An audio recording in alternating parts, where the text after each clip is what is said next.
Assalamualaikum warahmatullahi wabarakatuh, sahabat Wahyu semuanya. Dan tema kali ini kita akan mengambil tema yang sedang booming, yaitu Perpres ekstremisme berpotensi memecah belah. Assalamualaikum warahmatullahi wabarakatuh, Bung Rocky, gimana kabarnya? Waalaikumsalam warahmatullahi wabarakatuh, kabar baik, alhamdulillah. Lagi musim dingin ini, tetapi sepertinya suasananya semakin panas, Bung Rocky. Ya, suhu politiknya makin panas. Ya, baik Bung Rocky. Terkait ada peraturan Presiden nomor 7 tahun 2021 tentang Rencana Aksi Nasional Pencegahan dan Penanggulangan Ekstremisme berbasis kekerasan yang mengarah pada terorisme atau kita biasa singkat dengan RANPE. Nah, itu telah diteken Presiden Jokowi pada tanggal 6 Januari 2021.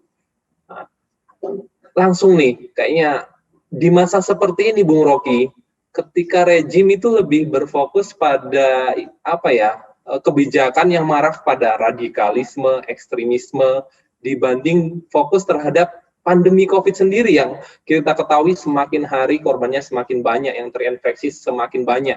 Di Jakarta sendiri itu hampir 5.000 yang kita ketahui. Nah, apakah memang ini solutif untuk sebagai solusi terkait permasalahan yang dihadapi negeri ini, Bung Rocky?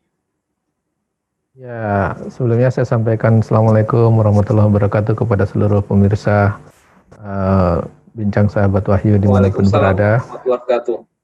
Dan tentu ini kebijakan yang sebenarnya tidak diperlukan oleh publik, atau bahkan bukan kebijakan yang ditunggu-tunggu oleh publik. Bahkan kebijakan ini saya bisa bilang kebijakan mengeluarkan Perpres ekstremisme ini merupakan kebijakan yang ekstrim di musim pandemi ini. Jadi ini kebijakan yang sangat ekstrim ini. Kenapa? Karena sebenarnya yang ditunggu-tunggu di era pandemi ini adalah kebijakan yang bisa menyelesaikan persoalan utama negeri ini. Persoalan utama sedang kita hadapi saat ini adalah dua krisis yang besar, yaitu krisis kesehatan terkait dengan pandemi yang sampai hari ini belum jelas kita itu kapan bisa mengatasinya. Bahkan mungkin kalau kita bilang di level Asia aja kita paling buruk gitu penanganannya gitu dibandingkan negara-negara tetangga gitu. Nah, ini justru mengeluarkan kebijakan yang tidak ada kaitannya dengan itu. Apakah dengan Perpres ekstremisme ini terus COVID bisa selesai? Kan tidak gitu. Kemudian artinya ada salah fokus ya, Bung Rocky? Mungkin kalau tidak salah fokus, gagal fokus itu. Gagal fokus. Yang kedua kan ada krisis ekonomi gitu. Ya. Ekonomi yang sangat parah gitu, yang mengakibatkan juga pengangguran meningkat, mengakibatkan angka kemiskinan bertambah, daya beli masyarakat menurun dan seterusnya.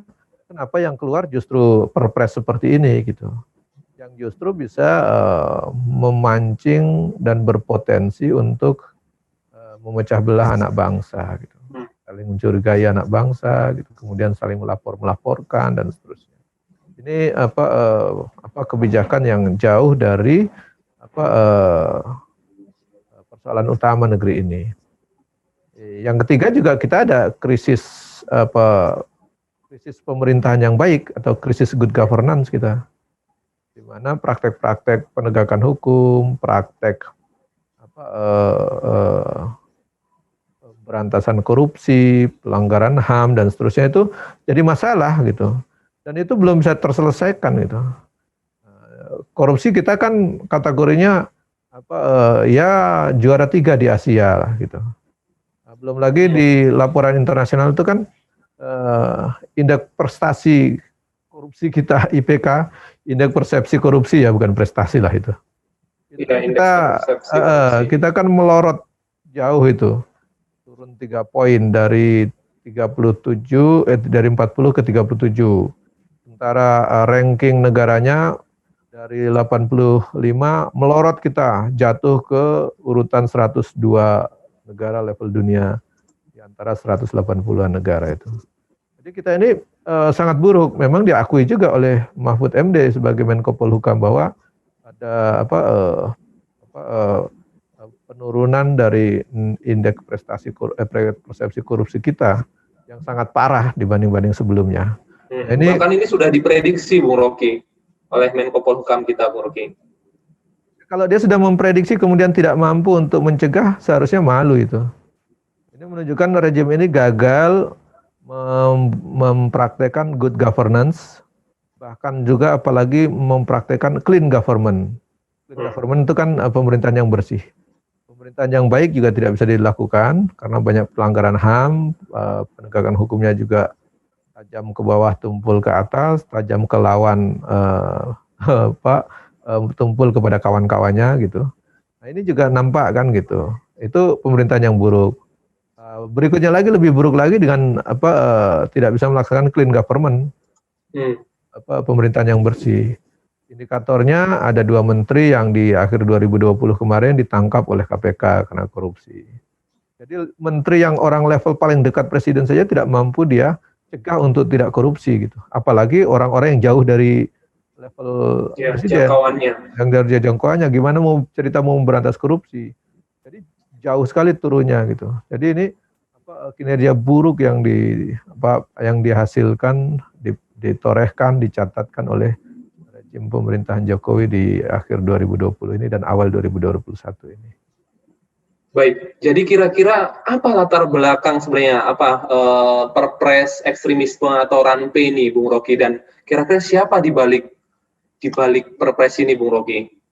Ya, jadi kalau kita lihat perpres ini kan tidak menjawab persoalan, juga tidak dibutuhkan oleh rakyat. Jadi biasanya itu kan kalau membuat kebijakan itu karena memang kepentingan negara, karena memang kepentingan rakyat. Nah, ini untuk kepentingan negara juga tidak juga menjawab persoalan negara gitu. Bahwa gagal fokus terhadap persoalan-persoalan negeri ini, justru yang dikeluarkan kebijakannya terkait dengan ekstremisme. Padahal persoalan utamanya adalah persoalan ekonomi, persoalan ketidakadilan, persoalan penegakan hukum, pelanggaran HAM, persoalan pemerintahan yang bersih tidak terlaksana, persoalan pemerintahan yang baik tidak terlaksana. Nah, sebenarnya itu yang harus jadi fokus, bukan malah mengeluarkan ekstremisme gitu, yang disasar entah siapa gitu, sasarannya definisinya juga lentur, tidak gitu. Jelas ya, tidak jelas gitu ya. Gitu. Jadi ini menunjukkan bahwa gagal fokus. Saya melihatnya 2 persoalan tadi itu. Jadi terbitnya perpres ini tidak menjawab persoalan utama negeri ini. Dan kata saya bilang tadi merupakan posisinya kebijakan ekstrim di tengah musim pandemi yang tidak menjawab persoalan negeri di musim pandemi ini dan rakyat sedang susah. Juga yang kedua justru memboroskan beban negara gitu dengan belanja negara. Kan dengan dia adakan perpres ini nanti ada tim, ada badan yang dibentuk entah di bawah BNPT, entah di bawah Setnek dan seterusnya, pasti dibentuk organisasinya itu. Dan itu kan butuh biaya lagi gitu.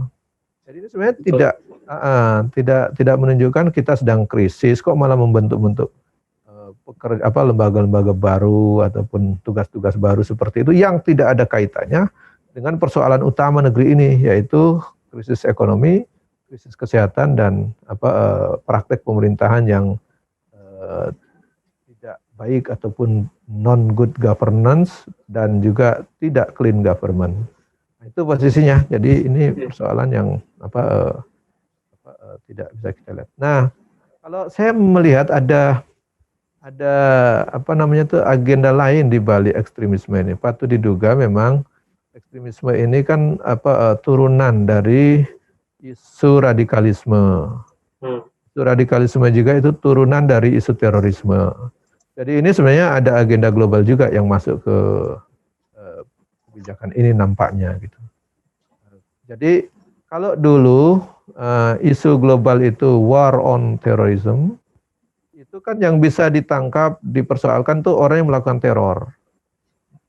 Nah, orang yang melakukan teror kan semakin lama mudah lah mereka mendeteksi siapa yang melakukan teror. Kemudian perang melawan teror itu kan didengungkan oleh Amerika, tidak lain adalah war on radikalisme, war on Islam. Jadi artinya ada kaitannya ya Bung Rocky ya? ya, jadi mereka perang melawan terorisme itu tidak lain dilanjutkan dengan perang melawan radikalisme. Jadi Nah, kalau kemudian terorisme, pertanyaannya siapa yang disasar Bung Rocky? ya kalau kita bilang radikalisme itu turunannya dari internasional, karena tadi sudah dibilang war on terrorism sama dengan war on Islam, berarti yang disasar tentu umat Islam gitu dan ajaran-ajarannya. Makanya kalau kita melihat nanti di definisi Perpres itu di pasal 1 ayat 2-nya gitu misalnya ya, itu kan jelas yang dipersoalkan adalah persoalan keyakinan di situ, keyakinan dan atau gitu ya, ajaran yang memang bisa mengarah kepada radikalisme dan juga tindak terorisme gitu. Jadi memang yang dipersoalkan keyakinan. Kalau keyakinan itu kan karena kita yang Perpres ini berlakunya di Indonesia dan mayoritas di Indonesia adalah umat Islam, maka yang akan terkena pasti umat Islam gitu. Paling banyak terkena pasti umat Islam. Jadi itu logiknya kan begitu. Iya. Kalau Perpres ini dikeluarkan tidak di Indonesia, mungkin yang kena juga bukan banyak umat Islam. Mungkin kalau di Filipina ya tentu bukan umat Islam karena umat Islam minoritas di sana. Baik, artinya yang dirugikan umat Islam ya, Bung Rocky. Nah, pertanyaannya siapa yang diuntungkan, Bung Rocky?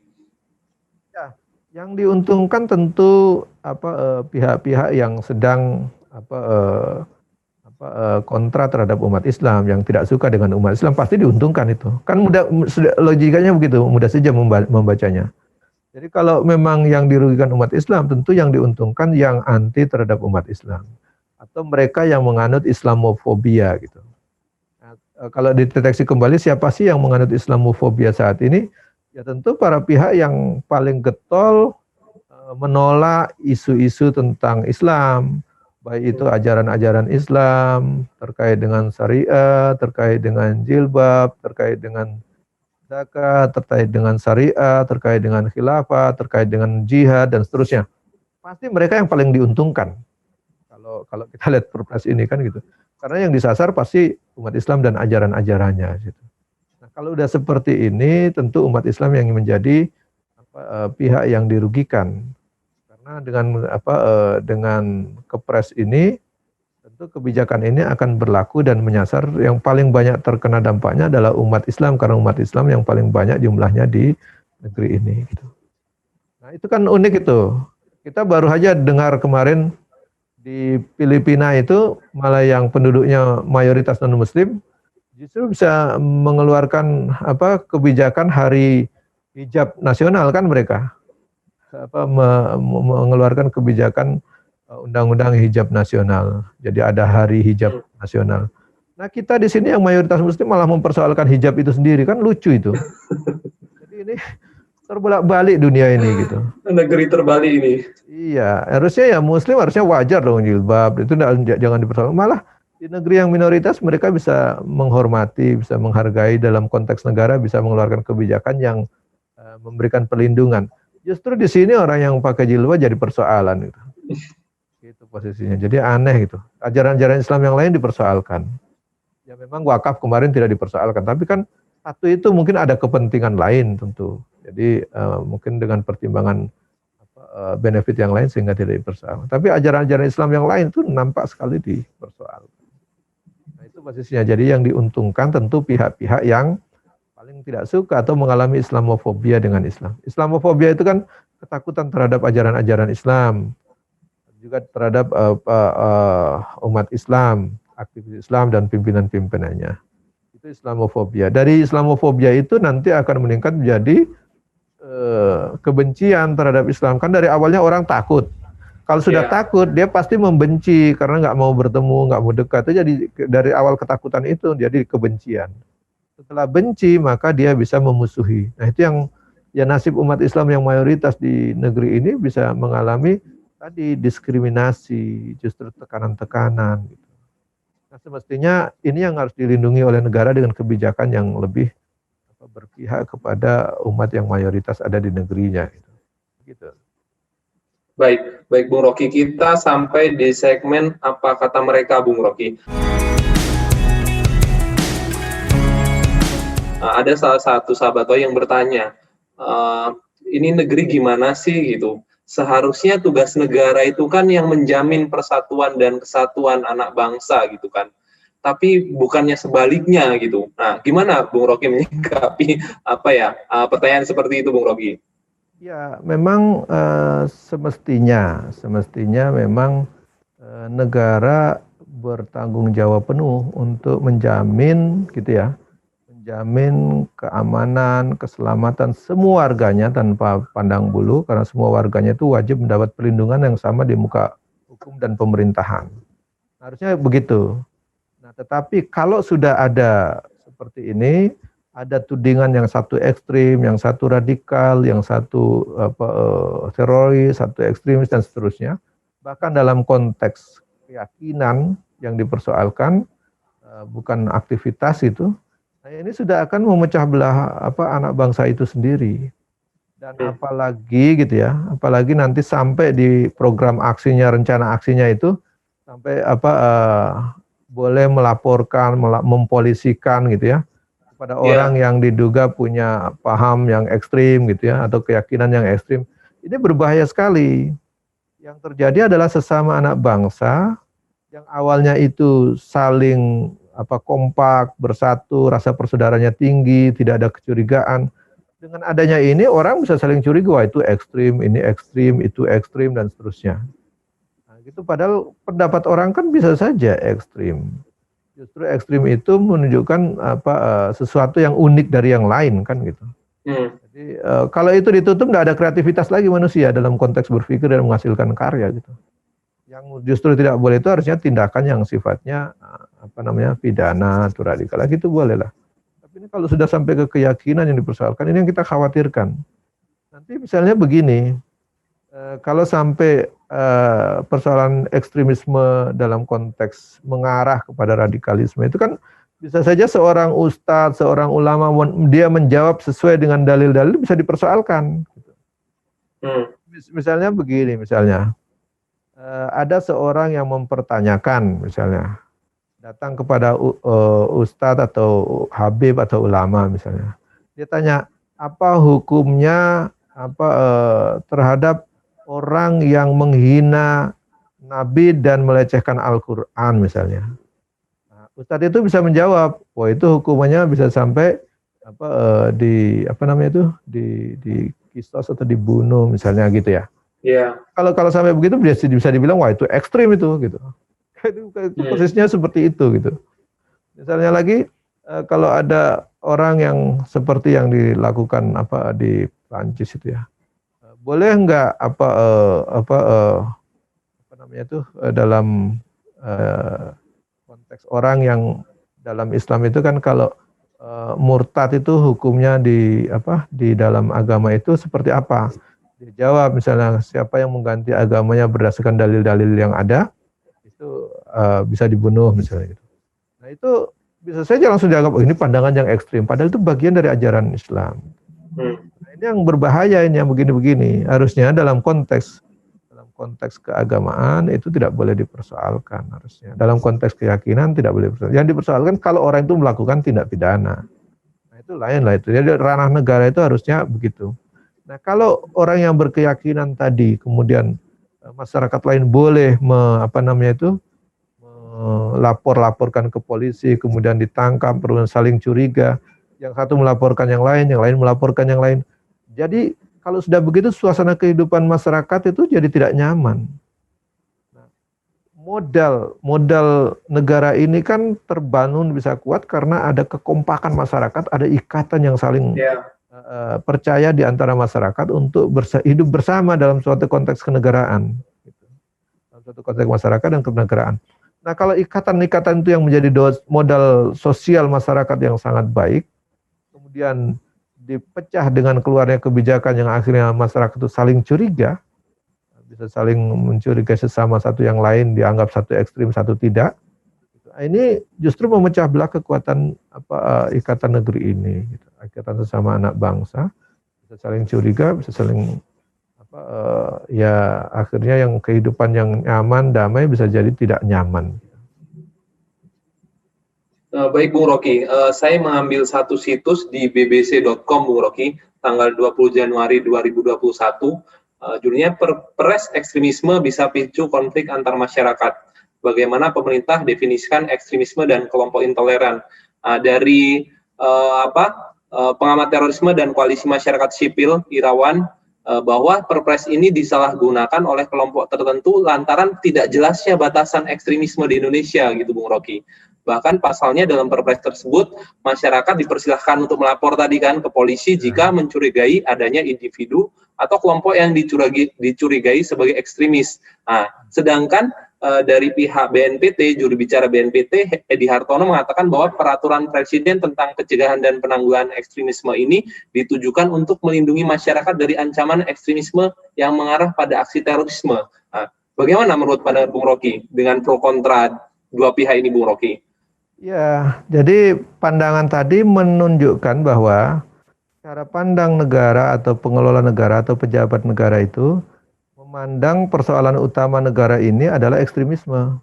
Bukan persoalan utamanya adalah ekonomi atau kesehatan yang krisis tadi gitu. Atau persoalan prakteknya buruknya pemerintahan dengan pelanggaran HAM, tindak penegakan hukum yang tidak equal gitu. Juga pemerintahan yang tidak bersih dengan banyaknya korupsi, jadi tidak clean government gitu. Iya. Jadi itu cara pandang yang tidak tepat dalam konteks memandangi persoalan anak bangsa ini. Jadi di cara benaknya adalah ingin melindungi masyarakat dari ekstremisme keyakinan atau ekstremisme pandangan. Padahal itu bukan persoalan negeri ini. Kalau orang itu dia kompak gitu ya, masyarakat bisa kompak, tidak akan muncul tuh ekstremisme, tidak akan muncul itu yang negatif ya. Kalau ekstrim yang positif kan diperlukan juga itu. Orang itu bisa kreatif itu kan karena muncul gagasan-gagasan yang ekstrim itu. Nah, itu yang di luar umum gitu. Diperlukan untuk kemajuan gitu. Nah, jadi sepanjang dia tidak melakukan tindak kriminal, tindak pidana, harusnya itu tetap diapresiasi, dilindungi. Dan harusnya masyarakat jangan diberi ruang untuk saling mengadu, mencurigai begitu. Justru itu melemahkan persatuan sesama anak bangsa. Nah, ini titik krusialnya saya lihat di sini. Jadi saya mungkin sependapat dengan pandangan Bung Pigai itu, Natalis Pigai, mengatakan bahwa sebenarnya tidak ada terorisme di negeri ini, tidak ada juga radikalisme di negeri ini.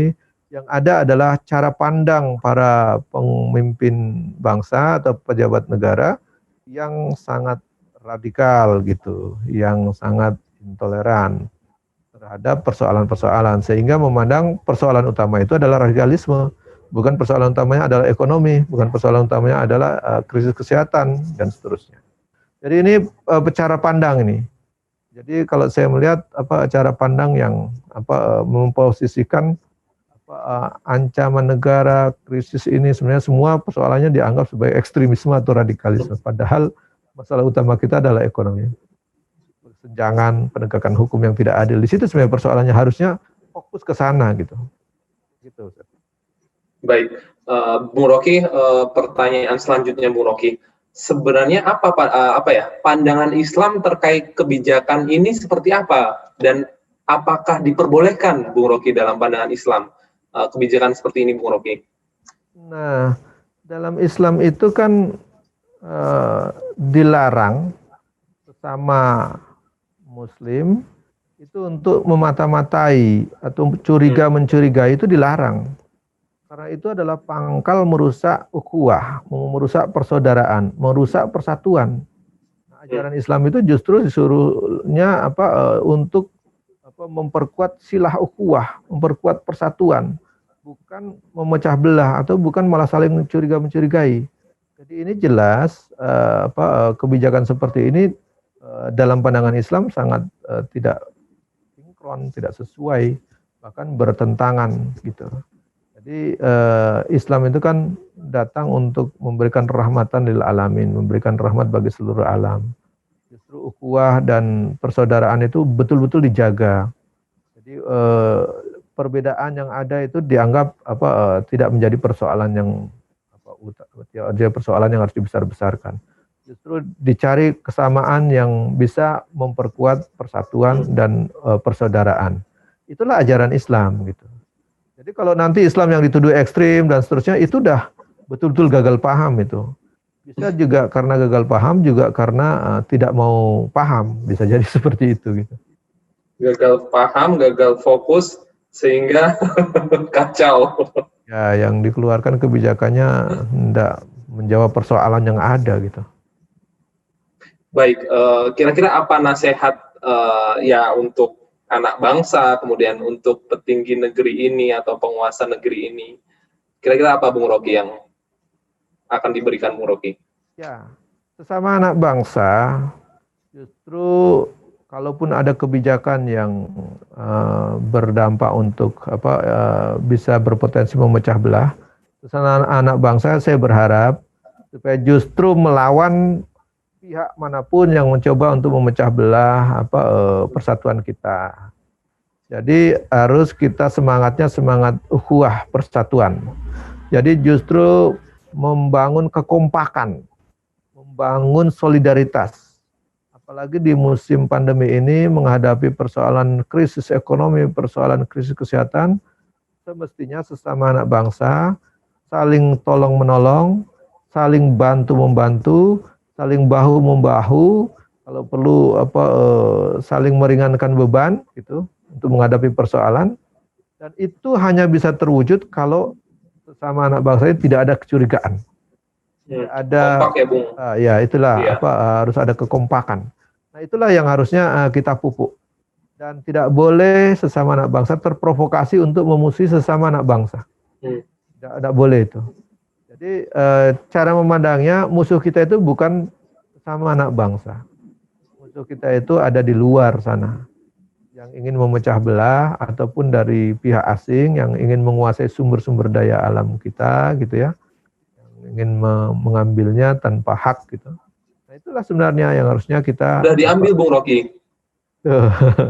Ya itu yang harusnya kita arahkan pandangan kita ke sana. Bukan justru pandangan kita ditujukan malah mengarah mencurigai sesama anak bangsa. Nah kalau kita mencurigai pihak-pihak asing yang mengambil kekayaan alam kita, dicurigai itu wajar lah gitu. Itu yang wajarnya begitu dan normalnya begitu. Tetapi kalau malah energinya diarahkan untuk memata-matai sesama anak bangsa, memecah belah, memprovokasi, saling melaporkan, saling mencurigai. Nah ini yang tidak tepat ini. Ini harus kita hentikan tindakan-tindakan atau kebijakan-kebijakan yang tidak cocok dengan persatuan kita atau ukhuwah kita. Baik sahabat Wahyu, inilah tadi perbincangan hangat kita bersama Bung Rocky terkait perpres terbaru tentang ekstremisme dan radikalisme. Mudah-mudahan bisa menambah wawasan kita dan juga bisa memfilter informasi mana yang baik, mana yang tidak, dan kita sesama anak bangsa jangan mau dipecah belah gitu.